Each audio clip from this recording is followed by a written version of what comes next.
TV Vlog, shout out. Subscribe natin. Ayan, salamat po Kuya Bal Santos Matubang.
So yan, mapagpalang umaga po mga kalingap, gabi, hapon sa latanda ko ng mundo. At syempre nandito po ako sa lugar namin sa Bulan, Sorsogon.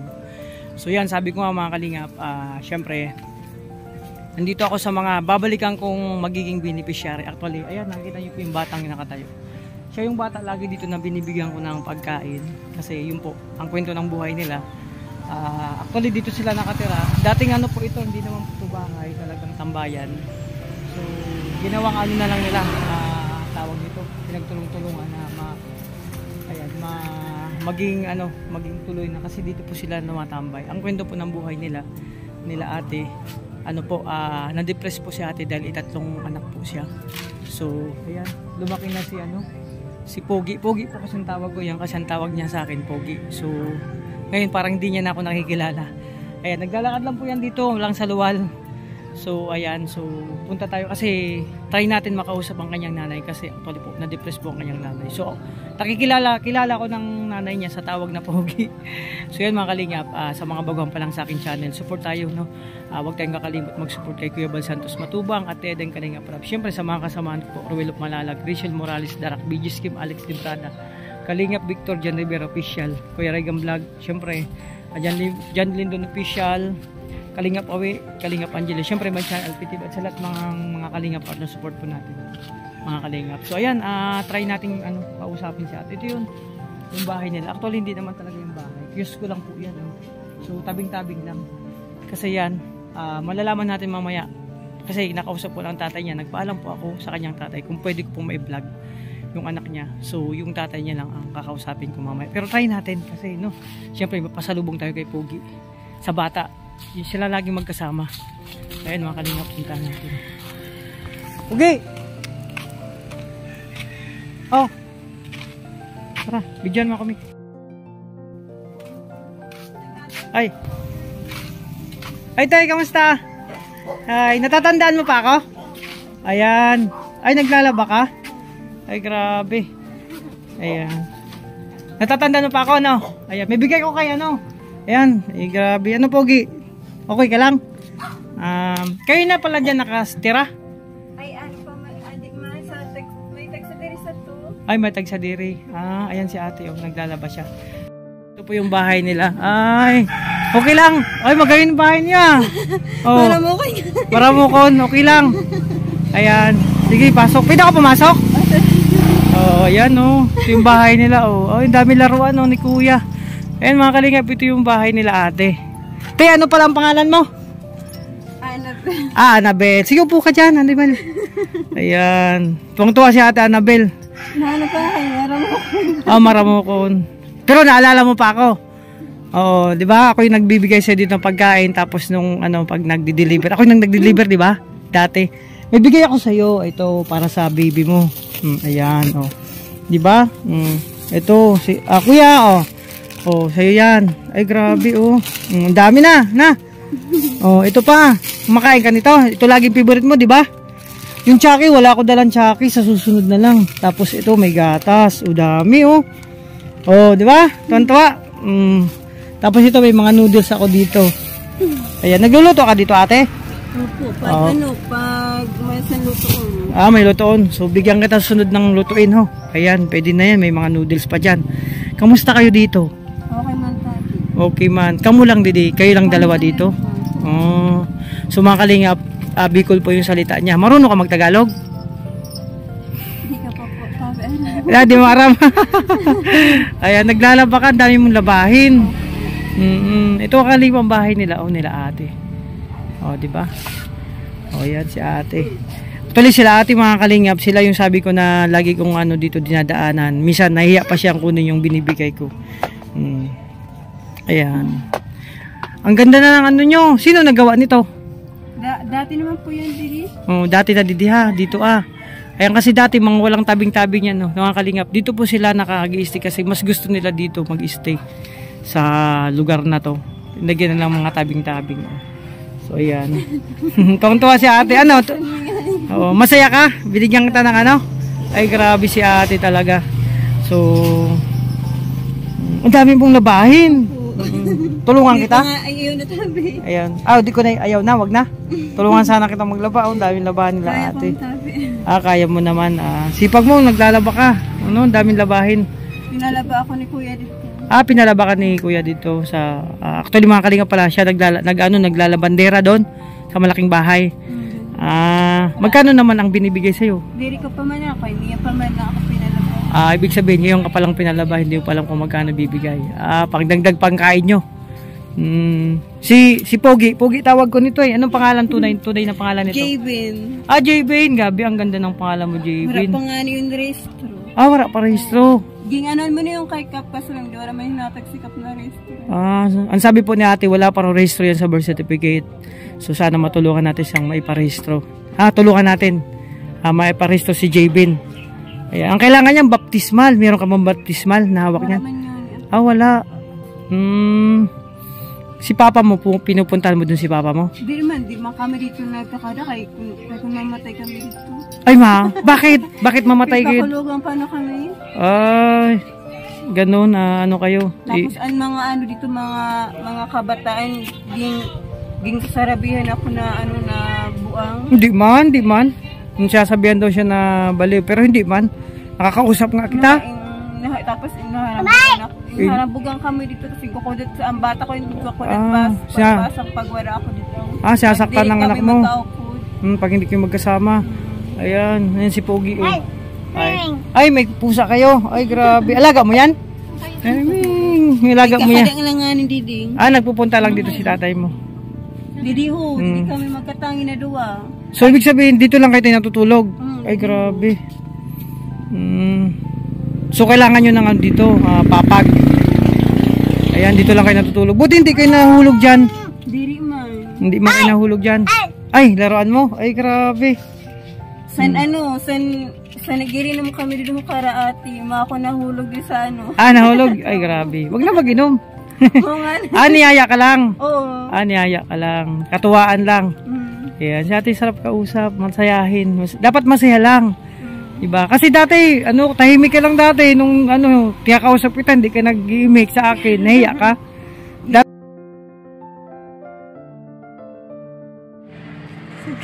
Isang gatos, ibig sabihin 100, alam niya 100. So, pagdagdag mo pambili ng ano pagkain nyo ha. Oh. Ayan. Pagdagdag yung pagkain, sana makatulong yan. Masaya ka? Ay, grabe. Nakita kitang nakangiti. Masaya kasi yan. Happy ka na. Ay, grabe si Ate Annabel. Masaya ka, Ate Annabel? Masaya? Ayan. So, magpapaalam na kami. Ha? Ayan. Bugi. No, masaya ka? Ayan, si Ate Annabel tsaka silang dalawa lang dito mag-anak. O, di ba? At salamat at natin, nabalikan natin siya. So, punta na, paalam na kami. O, ayan. Pag ano, balik na lang ako dito. Ha? Ayan, salamat. So, mga kalingap, tapos ko nang kausapin si Ate Annabel. So, nandito ako sa bahay nila, bahay ng papa niya. So, nakausap ko siya. Nagpaalam ako sa kanila na kung pwede kong may vlog. May sama sa aking beneficiary. Pumayag naman si tatay at ngayon nandito na nga ako. Kausapin natin si tatay about sa kalagayan ni ate. Kunting ano, kumbaga kwento lang. So, yan mga kalingap, samahan niyo po ako. Kuya. Ayan. Kuya, ano lang, ano ba ang pangalan niyo po, kuya? Carlos. Si Kuya Carlos. So, siya po yung tatay ni Ate Annabel. So, ayan. Nagpaalam ako sa kanya na pwede kong makausap. Ayan. Natutuwa ko kuya sa sitwasyon ngayon ni Ate Annabel kasi nakakausap ko na siya. Oo. Dati kasi hindi siya makausap pag binibigyan ko. Wala lang siya. Talagang nangiti lang sa akin. Pero natutuwa kasi kilala niya ako. Sabi ko, ate, kamusta? Sabi niya. Sabi ko, kilala mo ako? Tapos talagang nakangiti siya. So, natutuwa ako sa kalagayan niya. Kuya Carlo, yung sitwasyon ni Ate Annabel, paano yun nagsimula? Pagbatay. Oo, ang pagbato. Sa panganak. Sa panganak, kaya siya... Pinapabayaan sa asawa, kagad na. Kumbaga sa panganak niya, kaya dun nag-umpisa yung nagkaroon ng isip niya. May edad ng ano yun yan. Oo. Kay, saan una? Parang ka, kuya, magtagalog? Maluya. Kaya? Maluya kung tagal. Sige, sige. Kahit Bicol na lang. Sin una, Oo. sisakit ako sa kasusok sa bunto, sabi sa bayan. Dati, sabi ni kuya, nahirapan siya maghanap kay ate dun sa bayan. Bakit siya nagpupunta sa bayan? Konsihala na yun. Si Idinian, maski di kada doon, di ko man siya pinapabayaan. Ibig sabihin, lagi lang siya lalakad-lakad. Maski man na doon sa harapan sa munisipyo. May babantayan mo si pulis. Kumbaga may mga nagbabantay naman, kahit ikaw. Doon dati nung naglalakad. Buti nandito na lang siya lagi. Saan yun? Puto na yung paghali. Susuko naman siya. Oo. Susuko ako. Pinagawan ako niya. Ito, saan pang ko yun, batas ang kamanghod ko. Hinadok siya. Pag di ka ngayon mukod sa mo, makuha ko si pulis. Sumama. Sa tricycle. Pero sumama. Oo, sumila. Dati daw tinataguan ni Ate Annabel si kuya. Pero nakausap nila na, yun nga, nagpatulong sa pulis, tapos sumama naman. Nandito na sila. Ayan, so natutuwa ako kasi, nakakausap ko na siya. Tapos, masaya siya kasi nabutan ko. Naglalaba dun sa kabila, kila ate, customer ko yun dati. So sabi ko, ate, tara, samahan niyo ako sa bahay mo. Mag-usap, magkwentuhan tayo. Sabi niya, sige. So di may dalang magtuwan-tuwa. Kaya nakausap ko naman siya, okay naman. Ayan. Buti pinatira sila doon, mga murata pala ang may-ari nung... Doon nga ako ng problema ko, magpahingayad na doon. Baka mag-uli ka rin sa balay. Oh, sabi nga, ipapahingayad mo na ngayon balay. Sabi ko, oo. Pag nakadinig siya. So, inaakay mo siya na umuwi na dito. Sana Ako, wala naman siya kusin, ay 5 anos na namatay. Oh. Pero lirik ko siya, pinapabarayaan sindahan mga kabataan. Kumbaga, balo ka na. No. 5 years na pala si Kuya Balo. So, sabi nga niya kanina, si tatay, pinadalan-dala naman ako ng pagkain dito, sabi niya. So, ayan. So, natutuwa tayo sa kalagayan ni Ate Annabel kasi, siya, hindi siya tulad ng dati na hindi nagsasalita. Nag-ayat-ayat na siya niya. Oo, okay na nga. Hindi ko siya ipapabayaan. Kakanta ko, nag-aayaw ko sa Aricchio, pang sa kanya, pang suporta. Yung pa na po na, hindi ka na ngayon magparabakal kay kayo man. Kaya mahal na mo pa ito sa bulong. Binibigyan siya ng panggamot. Buti naman may tumutulong sa gamot. Hindi ko man siya papayamot ko ng butang ko sa bulong. inom. Kumbaga, hindi mo siya, tama, isasama mo sa pagkain. Oo, sige. Ayan, okay yan. Kasi talagang, ang laki. Kaya doon, nag-aidan. Kaya natutuwa ako sa sitwasyon talaga niya kasi okay na siya. Sana Nga magtuloy-tuloy na kuya, no? Tapos sana, pag okay na, makabalik na siya dito para, Sana sabi ko, kung ayaw ko man sa kagurang ng baga. Oo. Bakit sa maabot na panahon, may maluoy siya ng bata. Ayan. So, kuya, pwede ka dito manawagan sa mga kasi marami manood dito, baka may maanting tayong puso. Manawagan ka para kay Ate Annabel. Oo. Ayan. Sige, ako na lang. Ayan, kanina sabi kasi ni kuya, sana. Istorya pa no. Sige, ako na lang. Sabi, mga kalingap, sabi ni kuya, Carlo, nagdadasal siya sa Panginoon na sana may maawa kay Ate Annabel, tumulong sa abot ng mga kaya sa sitwasyon ni Ate Annabel sa kalagayan. So siya ay nananawagan. Nahiya siya manawagan. So ako na lang. So sana mga kalingap may maantig tayong puso sa sitwasyon ni Ate Annabel kasi yun nga. Sa tingin ko naman isa si Ate Annabel na deserve na pwede na nating matulungan sa abot nating makakaya, kumbaga kanyang pang maintenance, pagkain, yun. So ayan, natutuwa ako sa kalagayan natin Annabel kasi yun nga, na siya, hindi tulad ng dati natulala. Ngayon nakakausap na. So kuya, isa lang ang anak ni ate? Kahit 3 yun. Ayan, yun nga na ko, 3. Asan yung dalawa? Ito sa ama. Nandun sa tatay yung dalawa. Minsan nagkakato siya. Hindi naman siya yung asawa. Patusang pagka. Pero ngayon pupunta pa siya si Ate Annabel doon sa Nakasay ka bisis pagka. isang beses pa lang pumunta. Mga tutunakuan mo. Yun nga. Sabi san pagpanganak, di mo pagpapabayaan na niyo. Kasi napapakulugan niya ang bata niya. Mapakulugan niya. Buti na lang ngayon hindi na. Kaya kinuha si nama. Sa nama. Niyan mayat na siya diri na. Di na. Kasi dati laging nakahubad yung bata na yan. Nagtahubad lang, naglalakad-lakad lang dyan. Tapos ngayon buti na lang may mga nagbigay doon ng mga damit. Dagan ang bato ni. Dagan didi. Ang paghali war na niya kadala. Hindi niya nadala yung mga gamit niya. Sana dumating ang time na makabalik na si Ate Annabel dito para mas maalagaan nyo. So yan mga kalingap, nakausap ko na si tatay. Abot sa kwento na sa kalagayan ni Ate Annabel kung paano nag-umpisa. So ayan, ako ay kuya, magpapasalamat ako kasi binigyan mo ako ng pagkakataon na siyempre makausap si Ate Annabel. Bago sa tabi. Ayan, kasama ko si partner sa anak ko. Sige lang. May Bago sa tabi, ma'am. Sige lang po. Ayan. Ay, gusto kayo. Ayan. So yan, tay, salamat kasi sabi ko nga, pumayag ka na ko. May sama ko sa beneficiary si Ate Annabel. Tupad man ang. Oo, siyempre kahit papano, nangangarap tayo para kay Ate Annabel na maging okay siya sa kanyang kalagayan, tapos makasama nyo na ulit siya dito para mas madali mong maalagaan sila. So ayan, di na kami magtatagal kuya, alis na kami kasi may sunod pa kami na misyon. Punta pa kami sa Nasuhi naman ako, may babalikan ako doon. So ayan, salamat kuya. Sana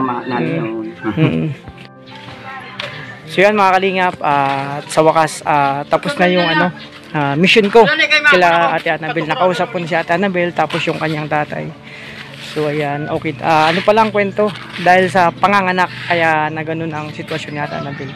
Kumbaga pa ang tawag sa amin na bugat, na binat kung sa Tagalog, kaya nagkaroon siya ng problema sa pag-iisip parang yun nga, nabinat siya. Pero ngayon okay na kasi dati mga kalingap hindi ko po nakausap si Ate Annabel. No? Tulala lang yan, pag kinakausap ko ngingitian ka lang yan. So ayan. Pero ngayon okay na, nakausap ko na siya. Kilala niya pa ako kasi tinanong ko siya, ate kamusta, kilala mo ako? Sabi niya kasi araw-araw po ako dito. Ito yung lugar na dito ako nagdi-deliver mga kalingap. Nung time na nag-GNT pa ako. So halos karamihang tao dito, kilala ko. So kahit patagating sa pangalan, lahat kasi di ba pag nagdi-deliver ka sa GNT, kailangan alam mo yung mga pangalan, apelyido. So marami pa naman nakakilala sa akin dito. So tuwan-tuwa ako kasi sa kalagay natin na hindi siya tulad ng dati, hindi nakakausap. Tapos yung anak niya lumaki na kasi actually halos 4 years po ako. 4 years po ako dito sa GNT. So 4 years na kita ko yung sitwasyon nila talaga. So Ayan, lumaki na si Pogi. So taho naman ang gusto niya, hindi na tsaki kasi lagi ako may baong tsaki pag napunta ako dito. So yan mga kalingap, at ako talaga natutuwa sa sitwasyon nila. So sana mga kalingap, sa aking munting kapanayam sa kanila, sana may mantig tayong puso na naman na pwedeng makatulong sa kanila sa kalagay natin. Kailangan lang nila ng pandagdagan ng lang na kumbaga pang araw-araw. Actually yung tinira nila, maraming salamat kasi nagpatira doon pamilya Murata. Shout out sa inyo, salamat sa kabutihang loob nyo na pina-stay nyo doon sila Ate Annabel sa inyong munting kubo. So actually lang yung God hearts, lang yung kumbaga munting kubo lang talaga yun, tapos ngayon pinalagyan ng tabing-tabing. So ayan, so magpapasalamat ako sa lahat ng sponsor dyan, viewers and supporters, sa inyo walang sawang pagsuporta sa amin sa Kalingap Team. So malaking bagay po kayo sa amin goal makatulong sa kapwa na maglingap, no? Salamat kay Kuya Bal. Support natin Kuya Bal Santos Matubang at Teneng Kalingap Club. Siyempre, Roel Malalag, Rachel Morales Darak, Bigis Team, Alex Librada, Kalingap Pito, Jan Rivera Official, Kuya Regan, Jason Aguirre, Kalingap Awi, Kalingap Angeli, Jan Lidon Official. Siyempre may channel Alpi TV at sa lahat ng mga kasamahan ko po, Kalingap partner support po natin. So ayan mga Kalingap, mga Kalangga, magpapaalam na po ako. Hanggang dito po muna ang aking pagbablog. So kita-kits next vlog and live. So maraming salamat kay Tita Wimbilya at kay Tita Mibagin at sa lahat ng nagpabigay din ng tulong sa lahat na para kumbaga may pagpatuloy ko yung paglingap syempre. So ayan, basta tuloy-tuloy lang tayo mga Kalingap sa abot ng ating mga kaya na makatulong sa kapwa. Thank you sa lahat, sa lahat ng mga supporters dyan. Syempre sa lahat lahat ko na lahat ng titas, lahat ng GC, lahat ng supporters, lahat ng sponsor. Maraming salamat sa inyo sa binibigay niyong tulong sa lahat po. God bless po sa inyo lahat. Ingatan niyo po ang sarili. Bye-bye.